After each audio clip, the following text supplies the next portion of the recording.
Andy Johnson, Minnesota State University. We are looking at some ideas for assessing writing in a more valid and authentic manner. But 6 big ideas to present up front to think about. First of all, to be of any use, the assessment system you use has to reflect your values, your teaching styles, your students, what you're trying to do. It's hard to assess using someone else's assessment system. It must reflect your values and philosophy.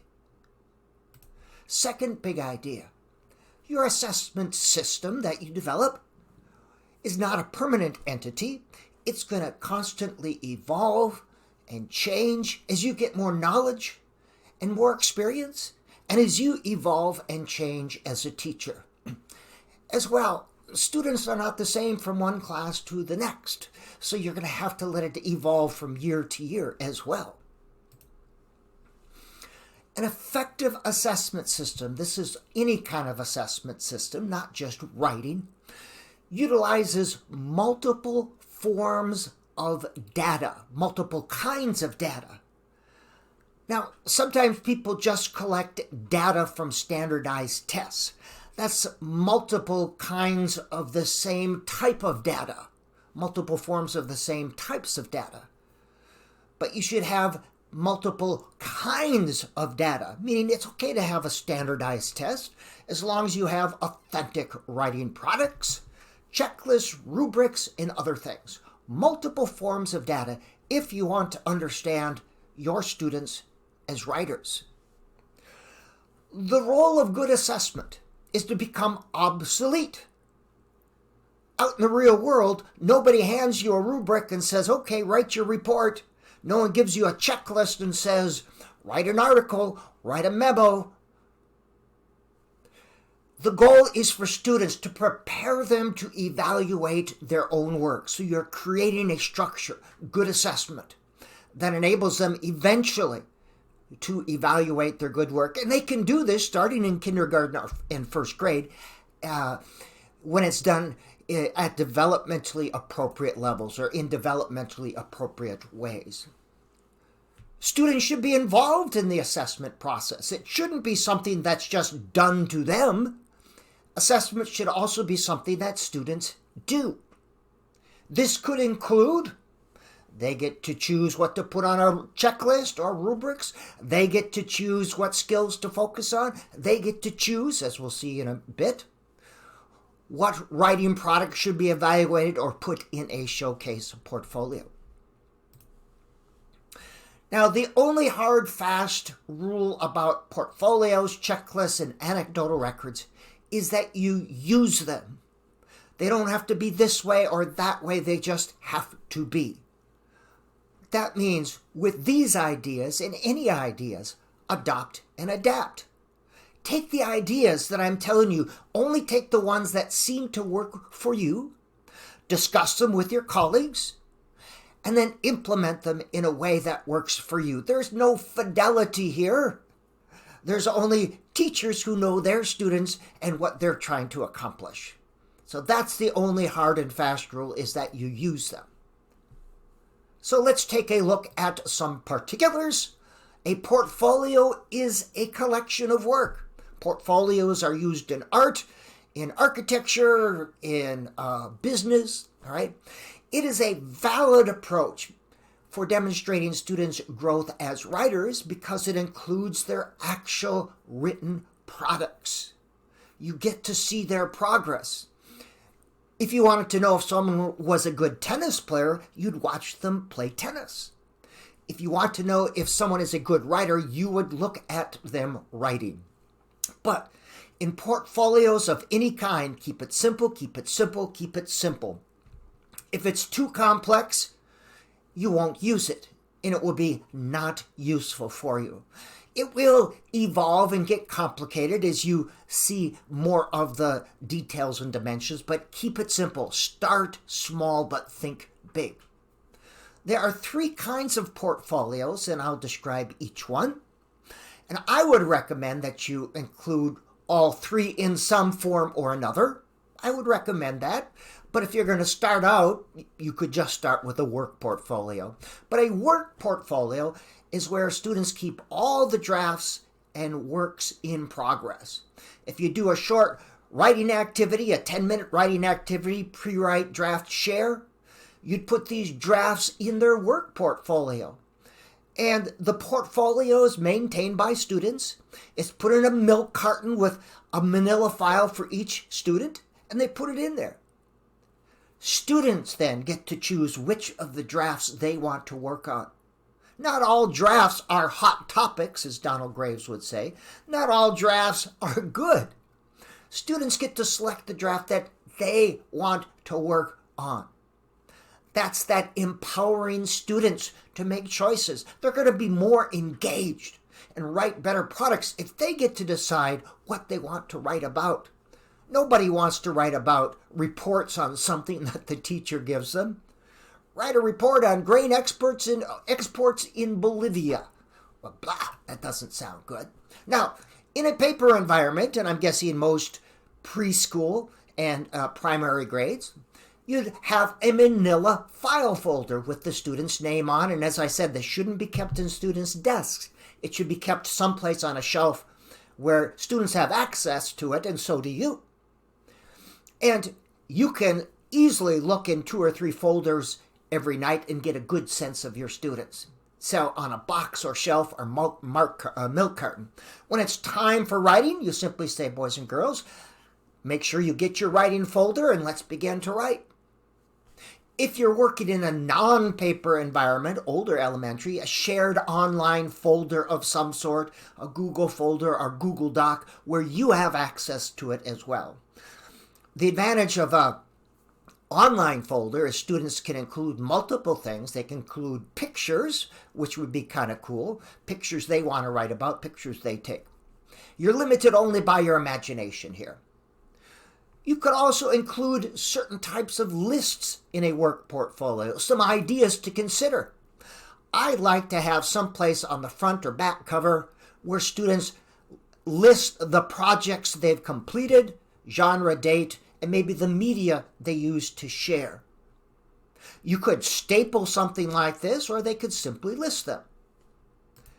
You might also consider a future topics list. When students get writing ideas, and they should always be thinking of ideas, they simply list future writing topics there, and you can say it's writing time, look for one of your draft or ideas to work on today. Lives list. Teachers ask me, how do you get students to want to write? How do you motivate them to write? Well, people are interested in their own lives.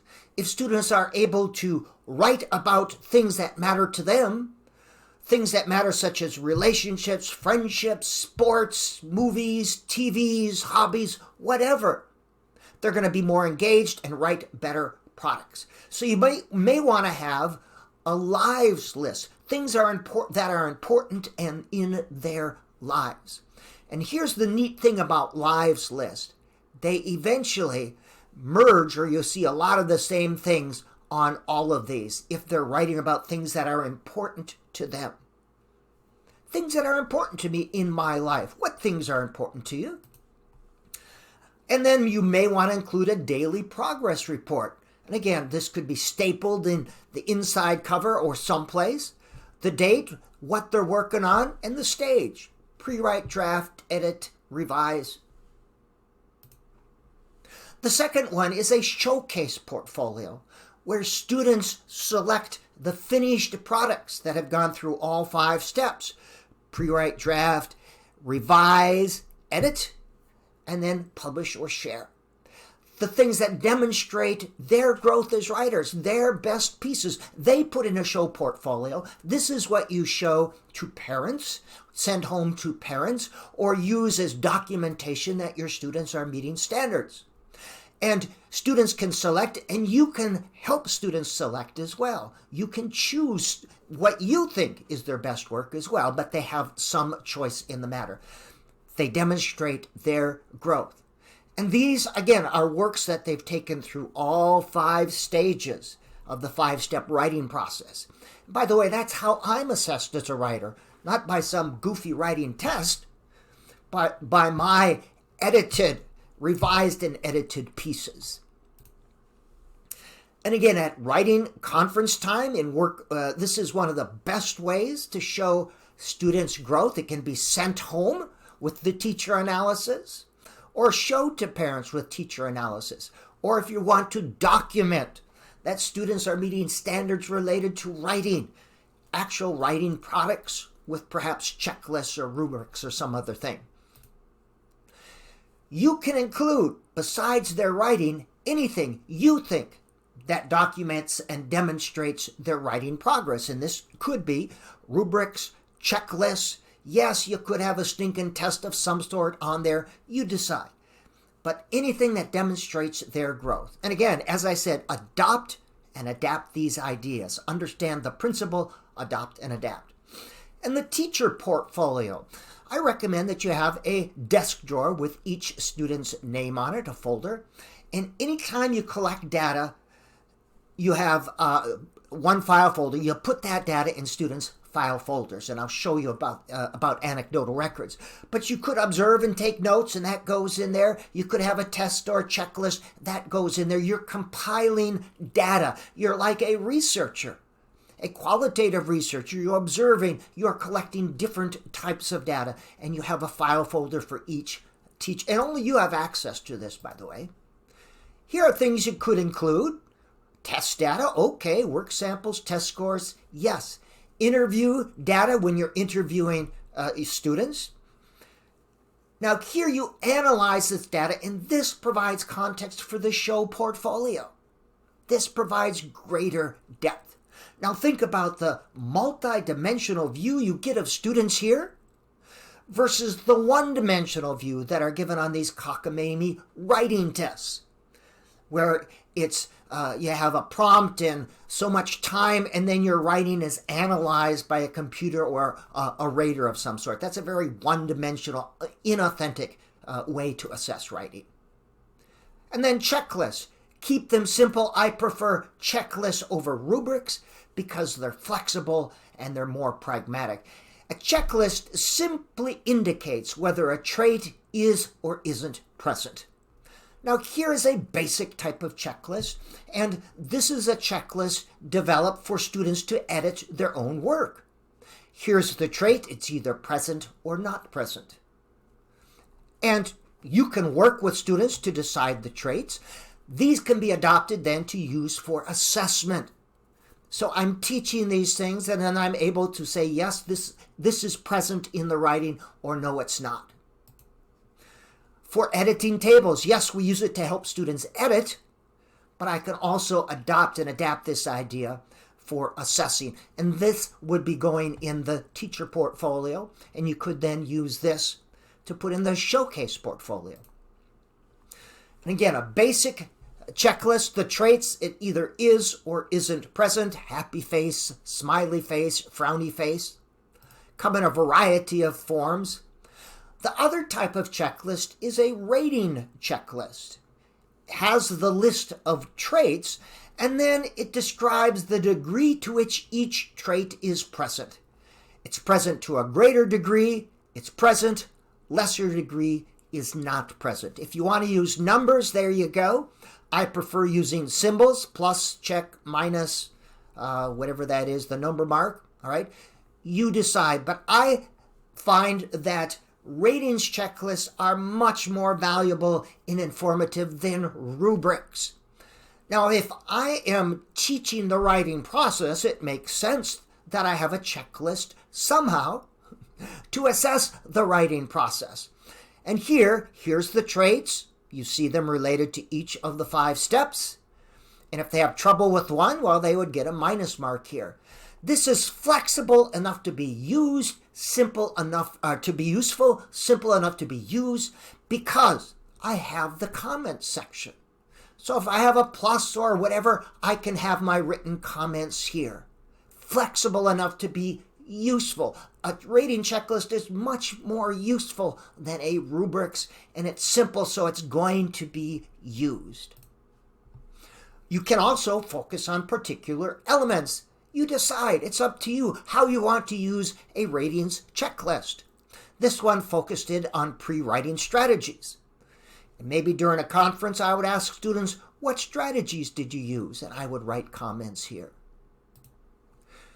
You could also have a checklist for students to document their own progress. This could be stapled, and every time they used a pre-writing strategy, they would have a tally mark of some sort. Again, these are ideas. You're limited only by your imagination. Adopt and adapt. But students are just documenting the pre-writing strategies they use. And I can say to parents, yes, your student does use these pre-writing strategies. Here are some examples, how often they use them. And by the way, here is a brainstorm, an example of their brainstorming or brainstorming group.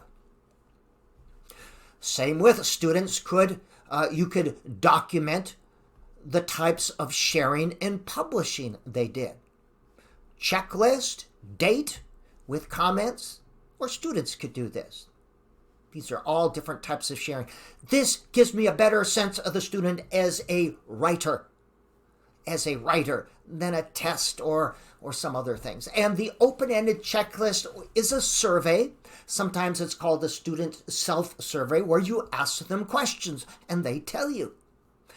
This enables students to reflect on their writing and the writing process. I would do it as often as maybe once a month, no more, or 2 months or every quarter, all right? No sooner than once a month, all right? Every month, every 2 months, and I'll show you some examples of writing surveys.